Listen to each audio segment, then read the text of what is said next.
The Pod News Weekly Review uses chapters, and so can you. The last word in podcasting news.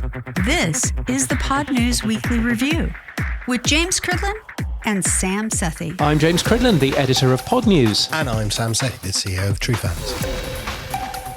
This week, James, it's our turn to give our predictions. I look forward to this, actually. Yes, I'm looking forward to this as well. These are predictions for 2026. So what will happen this year and to who? You'll find out what we think. This podcast is sponsored by Buzzsprout with the tools, support and community to ensure you keep podcasting. One of my predictions this year is that Buzzsprout will continue to be our sponsor until the end of the year. Ting! I think I got that one right. Start podcasting, keep podcasting with Buzzsprout.com. From your daily newsletter, the Pod News Weekly Review. Go on then, James. Let's kick this off. Let's start with your predictions, James. Come on. Yes. What are you going to predict? So 5 predictions each. My first one is all about the definition of podcasting. I think that the word podcast and the very loose definition that we now have is going to hurt us a bit. I think that the definition of a podcast is now becoming a bit more confused. It's intertwined with video. We can't quite work out on a definition of what podcasting is. And we will, I think, begin to see podcast revenue disappearing into YouTube or into video. And as shows are just talked about as shows rather than podcasts, I worry what that means for our entire industry and what media buyers will think about that. I think that currently we have a $2.4 billion industry. Where will that go in the future? Who knows? But we'll never know if we don't know what a podcast is. So I'm quite nervous about that. That's my prediction number 1, Sam. I think we've talked about this briefly as well. I think for 2026, there needs to be a campaign to emphasize the value and the role of RSS. You know, when you say, get your podcast wherever you listen, right? Wherever is because of RSS, not because of the word podcast. Yes. And I think people miss that part of it. And I've said it before, I think the marketing teams over at YouTube and Spotify and others and TikTok have appropriated the word podcast because it's shorthand for what they want to say to talking heads. They don't like the word YouTuber. That seems to have died. You're no longer a YouTuber for some reason. Or you're a TikToker. That doesn't seem to be the words that people want to use. They want to be cool now and say they're a podcaster. I mean, it does remind me of things like Pandora, which initially were called Pandora Radio, and Spotify still has, inverted commas, radio stations in it because people understood what that was. People understood the vague idea, and so therefore you could come along and say, oh, this is a radio service. It's not a radio service. Pandora Radio has never been a radio service, but nevertheless, you could sort of help people understand. I think that's what's going on. But I think that is difficult because you then go along that line of, well, where does the money go? Is this just going to appear in the YouTube budget line at as an ad agency? And what does that mean for audio? So anyway, that's my concern in terms of number 1. Okay. Can I just add one last part? All the work that we do around allegedly podcasting 2.0, which wasn't allegedly the name we should have used, but that's what we've picked as a moniker, is not to do with improving the audio particularly. It's all about improving the metadata, the RSS, And I think, is RSS now a good 3-letter acronym? Really simple syndication. Does that really tell anyone what it does? That's my worry. I think it's changed its role from what Netscape had in the early days to what it does now. And all that work about location tags and person tags and chapters and transcripts is to do with the RSS improving, not to do with the general overview of podcasting. Yeah, I think so to an extent. I mean, obviously RSS is a means to an end. It's a means to getting data into podcast apps. But, I think this is one of the reasons why I've been very deliberately talking about open RSS for the last year and a half. And I know that Adam hates it because all RSS is open. But the point is that it is open, and that's why I'm always calling it open RSS, because it is. It's open. Everybody can use it, and that's the thing. And I would agree. I think that there is particularly with YouTube and Spotify. YouTube, obviously doesn't really use RSS particularly much, nor does Spotify really, if you want to remain within that ecosystem. So I do get a little bit worried about people missing the point of RSS. So, yeah. James, come on then. What's number 2 on your predictions list? Number 2 on my predictions list is the gap widening between what I've called the podcast industrial complex. Nice. And the other 90%.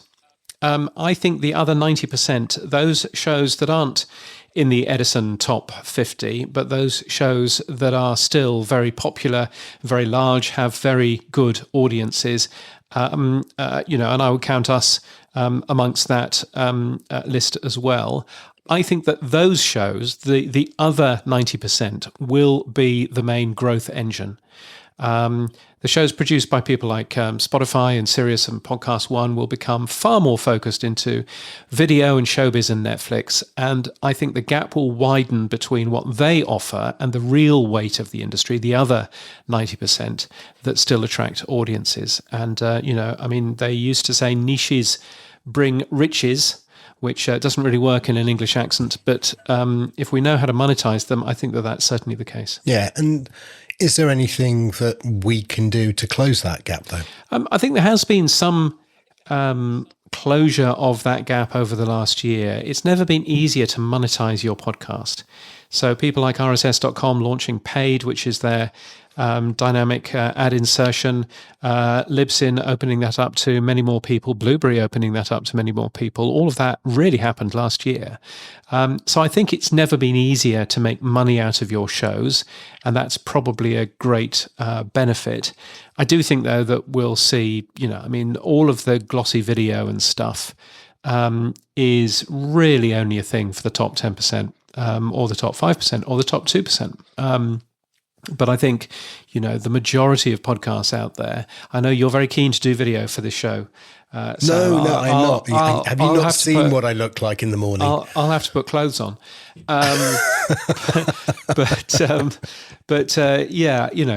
it's just, that is an awful lot of hard work for many podcasters. And I think that the benefit of audio only, smaller, lower budget shows is probably a very good thing. Right, James, come on then. Number 3, what's in your list? Number 3, this is my last negative one, I think. AI slop. This is a prediction. AI slop will affect the industry's monetization. I think we're going to see an explosion of that AI slop. So shows produced and voiced by AI and released without human intervention. That's my definition of AI slop. Those shows that hope to benefit from programmatic ad revenue, but just sort of throw as much crap out there. And I would suggest that if the industry doesn't tackle this, it'll produce a race to the bottom in terms of cost per thousand pricing. And it'll cause a decrease in ad effectiveness as well. And also podcast apps being overwhelmed by AI slop instead of human curated content. And I think we need to work much, much harder in terms of making sure that what people see in podcast apps is proper human content, which has been produced by human beings. So there's a couple of thoughts that I wanted to ask you here. One was, if we don't do anything and the users vote with their ears, and, I think you put a post up about in Ireland, one of the AI podcasts was in the top, and you nearly walked away from the industry on the basis, I think, or something, which wasn't good. Yes, Cat Talk by Inception Point AI. Cat Talk is the number one of some Apple, catalog. Have you ever wished you could chat with your cat? Turns out feelings are master communicators, spilling secrets through body language, sounds, and scents. And I'm just looking at it and going, really? Is that a thing? So yeah. We've talked about it in 2025, self-regulation, i.e. similar to the explicit tax, saying that this is an AI generated voice. You think that most people will ignore it, so why bother? Dave Jones is looking at it as the podcast index and maybe having some method of tagging them in advance for hosts. What did he call it? The crab trap, I think. I think was his phrase. Yes. Did I get that right? I mean, if we don't do anything, though, will we eat our own industry from the inside out? I mean, I think that there is a bit of a worry about that. Yeah. I mean, I think if if half of the podcasts in the Apple Podcasts directory are AI slop, again, what I mean by that is not just using AI, but wholly produced by AI without a human being checking. If that happens, then, loads of people will just be switched off in terms of what podcasts are, because they don't want to listen to machines. They don't want to listen to, the kind of emotionally unfulfilling stuff that you get from an AI show. So I think it'll cause damage in terms of total consumption, which we'll get onto later. And it'll also cause damage in terms of ad revenue, because if people are listening to the first 2 minutes and going, oh, it's another AI slot podcast, and switching off, then all of the people who have bought the mid-roll and the end roll will get no effect from the advertising that they've bought. So the effectiveness will go down. So I just think it's bad for all of us. And of course, it'll cost, Apple lots more money to check the RSS feeds. I don't suppose anybody cares, and it'll cost Podcast Index lots of more money to do that as well. So yeah. Okay. Number 4, James. Hopefully a more positive one from you this time. Yes, I've got 2 positive ones to finish. Time spent listening is going up. And time spent listening, it will be the new metric that we should be having a look at. So time spent listening is hopefully going to be the main podcast metric that the podcast industry looks at from here on in. So I say that because audience reach is stabilizing. The number of Americans, the number of people across the world who are consuming podcasts, is obviously going to start to flatline. It's not going to go up as fast as it did. So the new industry metric, which, by the way, at the moment, 773 million hours per week with podcasts, is what we're all spending in America, certainly. That new industry metric, total time spent with podcasts, that will continue to go up. That will be a great metric for us to look at over the next 20 years of podcasting. So I think it's good news if that happens. But we will spend more time worrying about time spent listening rather than just how many audience members we reach. Now, going back to your first one about the definition of a podcast, does that time spent listening include time spent watching? Well, I mean, this is consumption of a podcast. And all the way through this, I've been very careful in saying podcasts can have video. That's absolutely fine. Podcasts can definitely have video. Where something stops being a podcast is if you have to watch the screen. So something for your ears when your eyes are busy, to quote a T-shirt of mine. So I would, absolutely. Time spent listening, time spent consuming, time with podcasts. Yes, absolutely, will be the number that keeps on going up and keeps on giving us great numbers for the next 20 years. Okay, related to that, number 5 then, James. Number 5 is that video will be massively popular. But video will also cause significant upheaval. Particularly, I think podcast publishers will become to be a little bit cannier and cleverer, realizing that just the audio track of a video probably isn't going to work as a podcast. So I was listening to The Rest is Politics earlier today. And The Rest is Politics this week, both Alistair and Rory are in Moldova. And they started the podcast. The podcast starts with a bewildering amount of clips from Alistair and from Rory. I'm imagining if you're watching the YouTube version of it, it would have a big caption on the screen saying, coming up, so that you understand that these are clips from the show you're about to listen to. but there was none of that context in the audio. So that made the audio a crappy experience. And then Rory starts by saying, it's me, Rory Stewart, and welcome to the West is Politics. And then Rory ends up saying, so as you can see, we're in a beautiful room. Right. And we'd better explain where we are. And then Alistair says, oh, yes, we're in Moldova.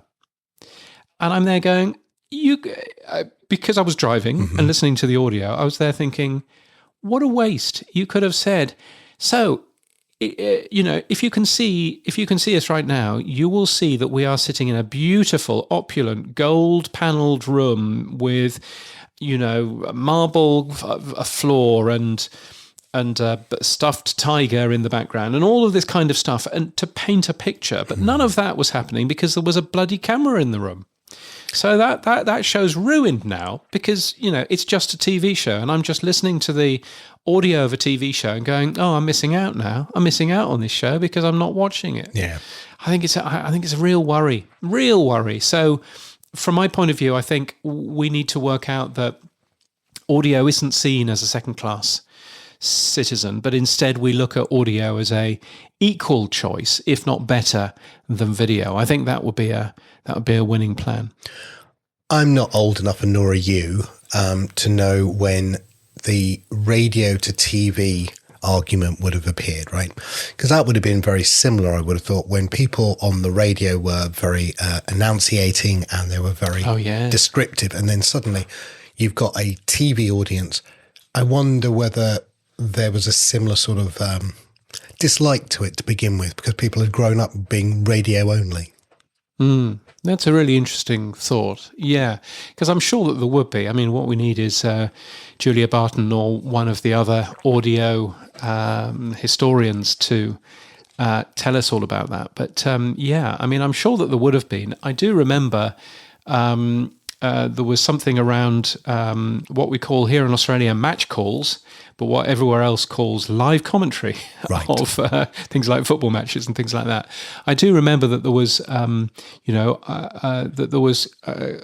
a real confusion among TV about, well, how do we cover a live football match now?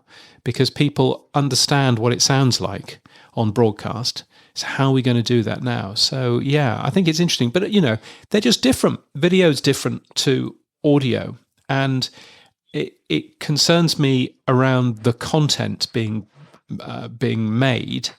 It concerns me that we end up with something that doesn't quite work as video and doesn't quite work as audio. So therefore, it's content that doesn't quite work. And I'm not sure that we want that, do we? We will see. Now, you've got a... We will see. Can I? Yes. Can I have a 6? Because last time you had a 6, which was an easy, obvious one. Right. Which I think was more people will use AI, right? So I want the easy, obvious one. Can I have the easy, obvious one? Go for it. And it is, Netflix won't bother renewing its podcast deals, and the whole thing will be a massive waste of time. Success. I'll give you that now.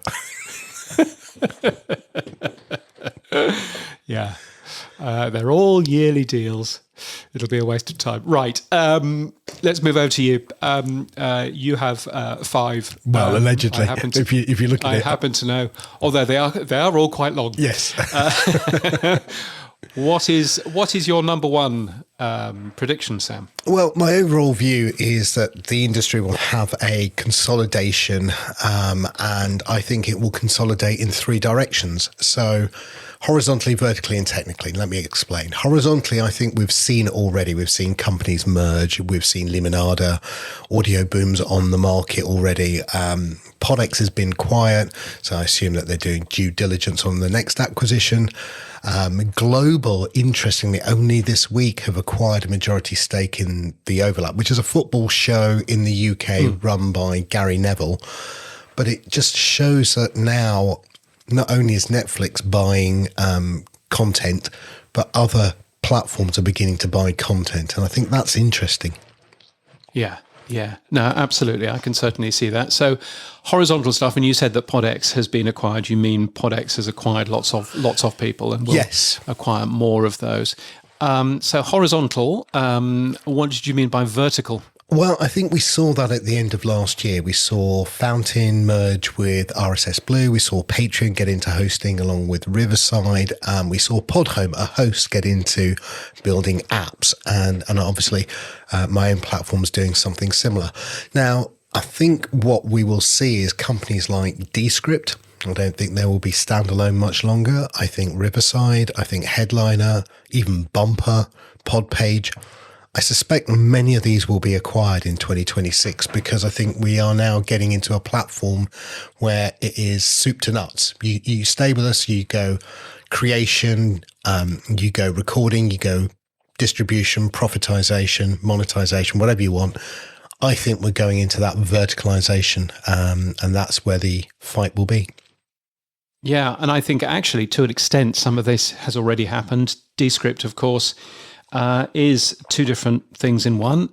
It's an audio editor as well as a remote recording tool. After their acquisitions, Riverside is now a podcast host, and so on and so forth. So I would certainly see that continuing to happen. I think one-trick ponies. Life is too short for one-trick ponies anymore. But I also think Descript, even though it's bought Squadcast last year or the year before, I think they will be on the block to be bought by somebody else this year. I don't think they will survive as a standalone either. Well, it'll be interesting to see what happens there. So horizontal, vertical, and technical consolidation. Yeah, and technical, I think you and I work very closely with lots of good people in the podcasting community on the technical side. And this year, we haven't seen any new tags, or I say this year, 2025, last year, we saw no real new tags. We saw updates to the location tag. We saw updates to certain tags, but nothing really new came out. What we did see, though, which was a great shout, was Apple adopting some of those tags. And I think what we will see in 2026 is probably no new tags again, maybe one. But we will see many more companies adopting video, live, adopting just pod roles, just going back to some of the basic ones, the funding tag. I mean, I think that's my prediction. I think the industry is consolidating. So overall, my prediction, number one, is the industry will consolidate and it will be mergers, acquisitions, and the technology will just catch up to, all the stuff we've been working on for the last 3 or 4 years will now become mainstream, I guess. Well, I think you've already got that one because an exclusive that I'm running on Friday, we're recording this on Thursday, but an exclusive that I'm running on Friday, Sam Sethi, is that iHeart have told me that they are supporting for their video, which they're about to launch in the next couple of months, video through OpenRSS, they will be supporting the alternate enclosure. Wow. That's a big, big deal because that means that iHeart is supporting the alternate enclosure for video in their app, and their app is a top 10 app, albeit not massive, but nevertheless is still a top 10 app in the US. Plus, you've also got the other side of the coin, Omni Studio, which is owned by iHeart through Triton. They have added support for the alternate enclosure. Wow. So they didn't say that in 2025, did they? No, they didn't quite say that. And I think that they were being a little bit cagey. My assumption is that they will be less cagey now that iHeart Radio, the app, has said that they will support the alternate enclosure. So that is massive news. And I think, and the reason why I'm not covering it, or I didn't cover it on Thursday, is that, there's so much Spotify news, there's the news about Rob Walsh and everything else. And I thought it's big news. I don't want it to get lost. So I'm hoping that nothing big happens on Friday, so that I can actually make that a number one story. But that's massive news. So I think you're absolutely right. I think more podcasting 2.0 features, we should probably not call them tags, but more 2.0 features will definitely come. I would hope that we see a bit more seriousness from Spotify in terms of that. They've never been particularly good players in the open ecosystem, and it would be lovely if they bothered to try a little bit of that. But who knows what 2026 may bring us in terms of that. I predict they won't. I predict YouTube and Spotify will do nothing with that space. The one thing with video, I think we all hold out hope, is that Apple supports its own technology, which is HLS, and starts to support video again properly.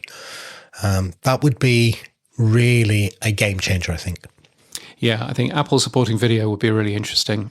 We will see quite how they do that. So that was only number one. Gosh. Yes, sorry. No, they will be shorter soon. Okay, number two. Netflix, Meta, and TikTok will all fail with their TV shows. Oh, there you go. Yes, similar to you, sir. Yes, I hadn't read yours before I put mine in, so okay. I should just point out. So there we go. Good. Yes, we have aligned our brains on that one. I think we've seen this before. Twitter and Facebook saying they're going to do podcasting, then they didn't. I think Matt Medeiros in the prediction show came up with a lovely idea of, Facebook doing podcasting again. I think, when you look at what Adam Curry's doing with his Godcaster, it's hyperlocal radio or hyperlocal podcasting. I think Facebook's missed a massive opportunity. I think Facebook's dead anyway, but the idea of having Facebook pages, community pages, which we still have where I live, I'm sure everyone else has their local Facebook page. Imagine having that with a local person who wants to put a podcast into that community page. That would be really interesting. That would be closest to hyperlocal radio. But I don't think Facebook's going to even bother with that. I don't see, them really getting into it. I know that Threads has announced that they're going to do some podcasting support. But fundamentally, I agree with you, James. Yeah, it's still Meta. So why do you think Netflix will fail? I've kept on, by the way, trying to remind people that Netflix is only launching podcasting in the US. And there are another 179 countries in the world, and it would be remiss of me to point out that Netflix has no podcasts in any other country. So today, today. But where do you see? Why do you think that Netflix's stuff will fail? Because I think people don't like change. I think they won't switch naturally from Netflix to podcasting within Netflix. They have their favorite app. They have their favorite location. I think YouTube it becomes that Pavlovian behavior, right? You want to go and watch a video, you go to YouTube generally. You want to watch a short, you go to TikTok. I think Netflix is that, lean back evening. I would love to know the data on how many people watch Netflix during the day as opposed to the night. I tend to look at Netflix as an evening platform. I don't look at it as a daytime platform. I don't sit and watch the telly and Netflix. And podcasting for me is much more of a daytime operation where I, walk the dog or go to the gym or do whatever I do. Yeah. I don't think the two are complementary. I think they are juxtaposed. Really together. Yeah. I think that Netflix is a Netflix and chill thing. Yeah. It's a part of the day.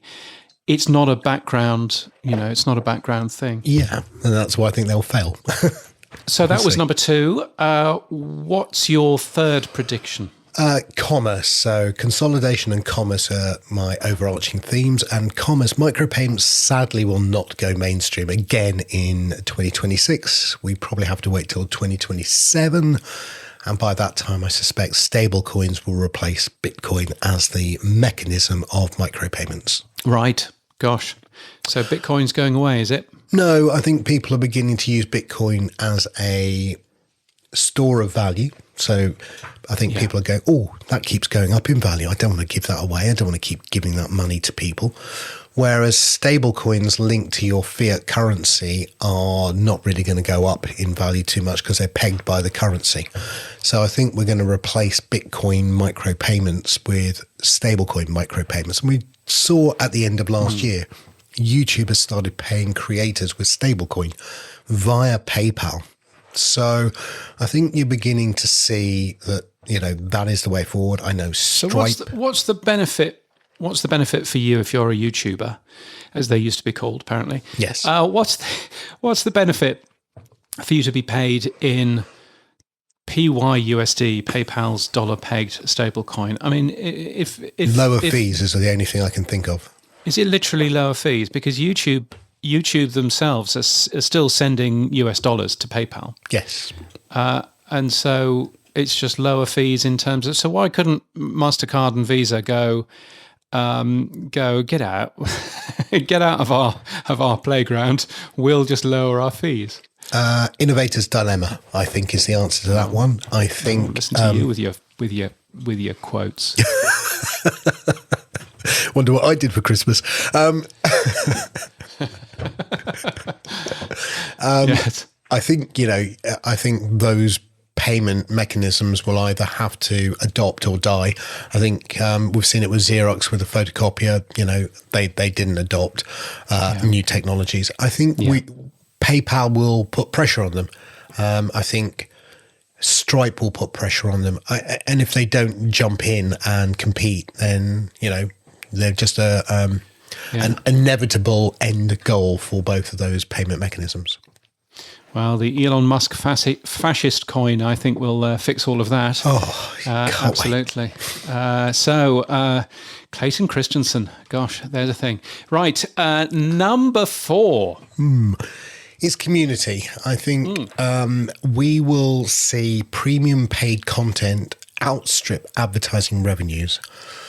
Patreon, Substack, Beehive, Apple channels, Spotify's recent videos. I think we're seeing YouTube membership. I think more money is going to go into premium content around building community, so monetizing of fandoms, than we will see in advertising. I think you have a great story on Pod News Daily, an exclusive about a company that is stripping out ads and reselling it illegally. I assume that's illegal.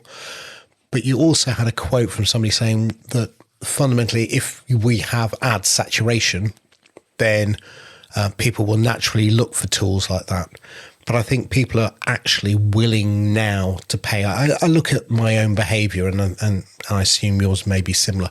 I pay for Netflix, I have Prime, I have Apple TV. They're all non-ad driven because I've paid the subscription. In fact, I very rarely see ads, I think, now.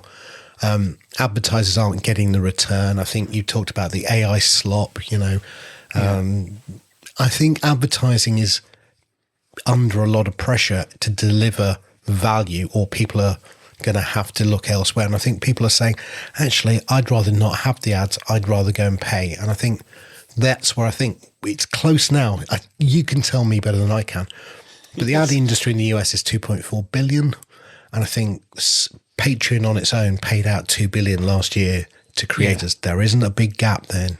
No, you make a good point. Although I would point out that the CEO of TrueFans, which talks about monetizing fandom, thinks that the future is going to be monetizing fandom. There may be some wishful thinking phrase, going on there. I note that phrase. I will take my hat to that. Yes, that is a phrase I use. But no, I do agree, and I think that we will see less reliance on advertising, more reliance on other content revenues. And I like the idea. I hadn't realized that it's so close. Now, that Patreon money is probably global, whereas the US money for ad revenue is 2.4 billion in the US. But I still think that, it's still pretty close. And yes, that would be very interesting, wouldn't it? And what's your 5th and final one? I think agentic AI. Now, we talk about AI slop, and I don't like AI voiced content. But AI voiced interfaces may be where I think we go. And I think I'm playing with Spotify DJ. It's an AI interface. Now, it's fairly rudimentary, but it has some interesting parts. It's picking out music that I haven't listened to maybe for a while from my playlists. I can see this becoming much more useful.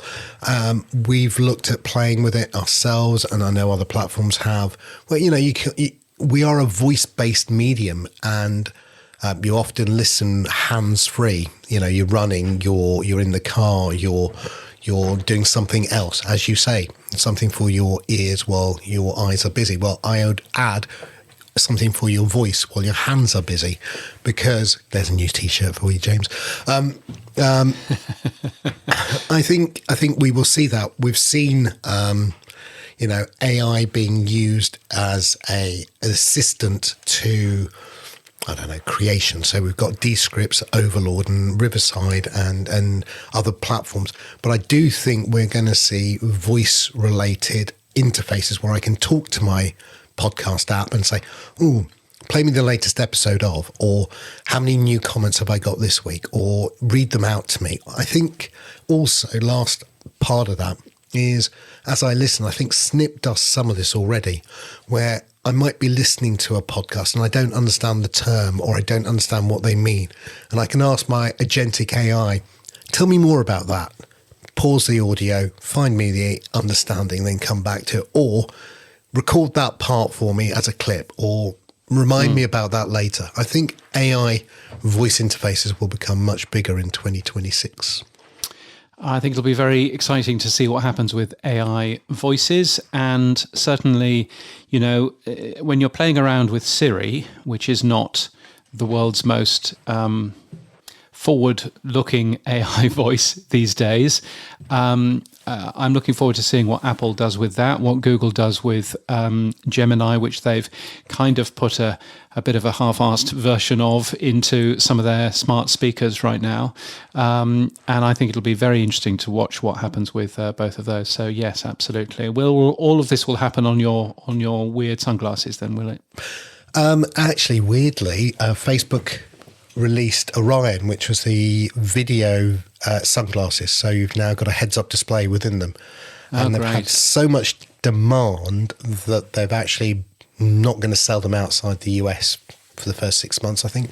But what's interesting that's another trip for you. Yes. But what's interesting is they've opened up the SDK, and I seriously do think that there's going to be an app explosion within that. So, you know, Calm, for example, was one of the only apps that was allowed on the Facebook Meta sunglasses. But it shows that there is a capability outside of just Meta to have third-party apps. And I think now you could see podcast apps, you could see, you know, last year one of my predictions was about location and AI, and I still think podcasting with location and AI is going to play. So, you know, I'm in the Louvre, I've got the glasses on, I have a location. We interviewed Ian Forrester a couple of years back from the BBC about a technology called Smile, which is an XML interface for, you know, location-based.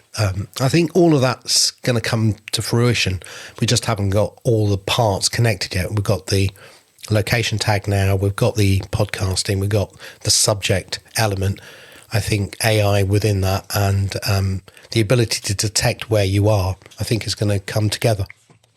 Yeah, it's going to be fascinating to end up watching. So those are your 5 predictions for 2026. And you've heard my 5 predictions for 2026. If you would like to agree or disagree, then you can use our feedback, our fan mail. There's a little link for that in our show notes, or, of course, lots of other ways of getting in touch, including email weekly@podnews.net is the place to go there.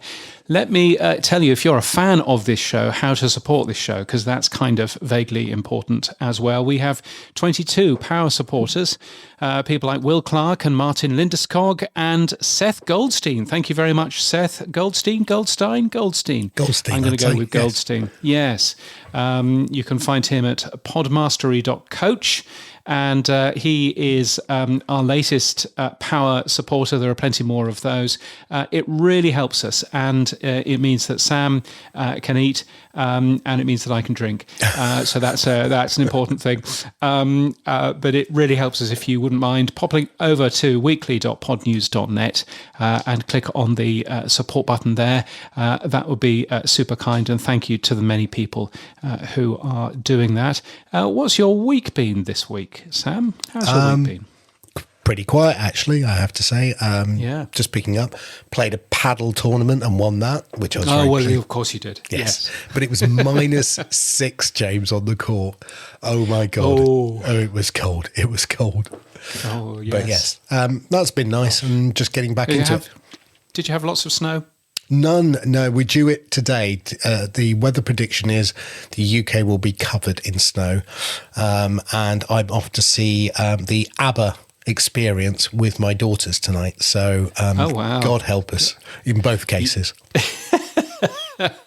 You'll get into London, you won't get out again. Yes, and I'll be stuck on a loop of Mamma Mia, will I? Oh my God, help me! That'll be all right. Yes. I've heard it's a very good show. I've heard that's a very good show. But yes, getting there and getting back, the tubes are fine because they never go down when it's snowing. But my goodness, the the others not so much. Yes, one flake and it's all gone. Yes, exactly. The original snowflake generation, the train industry. Yes. Now, what's happened? Have you for had a yellow snow warning yet? Yes, that's come out this morning. Yeah. Yes. I love this. This is something that the UK started doing after I left. But a yellow snow warning is actually an official thing in the UK. It's not just talking about people having a wee. It's actually an official thing. It's very strange. But anyway, we'll take care of the snow. Is all I'd say. Exactly. So what's happened for you? I have the only thing that I have been doing. Well, firstly, I cannot believe how busy I am already. Why am I so busy already? Normally, January is supposed to be nice and quiet and, you ramp slowly up to working again. No. Tuesday this week was, it's so busy. All loads of PR companies mailing me, loads of stories, everything else. I was thinking, really? Why? Why is it so busy all of a sudden? But it is busy. That's good, isn't it? Yeah, I mean, I guess so. I've been preparing for Podfest next week, so I've been firstly going to get a haircut. They've cut too much off, but that's okay because I had it done 2 weeks before I need to stand on a stage, so that's okay. And I've taken my suit in for dry cleaning, Sam. Remember to get it out then. Glad to know. Yes, exactly. It's available on Saturday. And also, I did a trip to IKEA. Okay. Because Many of people course I have, did. James. This is not a revelation. Yes, well, IKEA, where I believe it's called IKEA in some countries, but IKEA have just started selling brand new smart home equipment.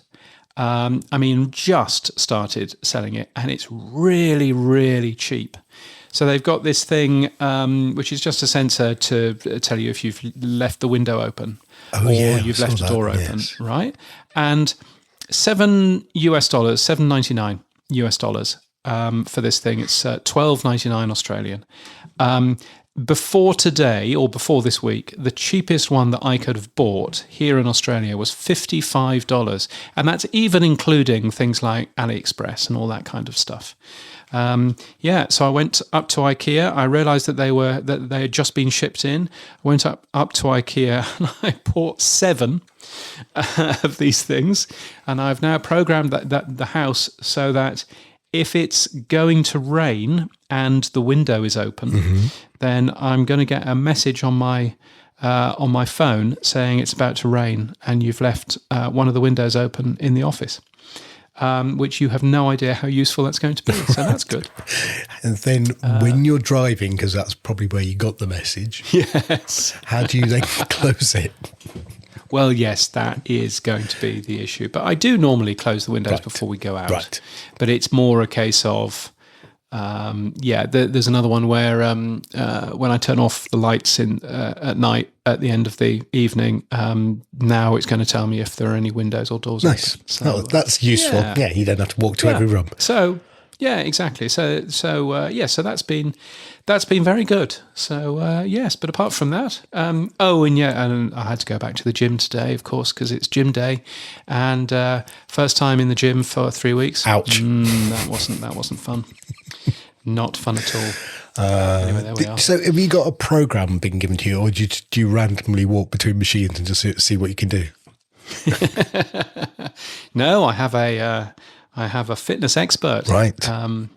Who's a man called Hayden. Yes, that's the thing. I have just updated my health insurance. So that I think it's going to cost me an extra $600 a year, but I'll be able to claim back these gym things because they're medical gym things. Right. So I get I get to claim those back, and those just for me is I think that's about $750 that I'll get back. Oh, you quid So in. actually, so it's worthwhile me doing. But and then it also benefits the rest of the family as well. So yeah. So, But yes, so gosh. So hang on a minute. Just be very careful, right? I'm just going to warn you now. Going to the gym could end up with you putting on muscle, which might mean you need a new set of clothes. Well, yes. I have worked out, can I still put my waistcoat on my vest, if you're listening in Australia or America? Can I still put that on under my suit jacket? And the answer is yes, if I breathe in. Ooh. So I'm going to be wearing that to pick up my Hall of Fame statue next week. As well, it's not a statue; it's a lump of plastic. So I'm going to be wearing that, and hopefully, we'll still be able to breathe in enough to to read my speech out. Maximum 4 minutes, says Mr. Greenlee. Better than so that should be 5 fun. words. So, yes, well, yes, exactly. So very much looking forward to being at Podfest next week, and of course, this show I will be recording. Bits of it. I'm not quite sure where we'll record next week. It may be just me in a hotel room, or Sam, it may be me wandering around the expo hall. Okay. And doing a little bit of that. We will find out. But I will use the right microphone this Okay. time, I promise, instead of podcast movement, which was almost a fail. Well, if you haven't seen Mr. Rob Welsh, obviously, get the interview exclusive.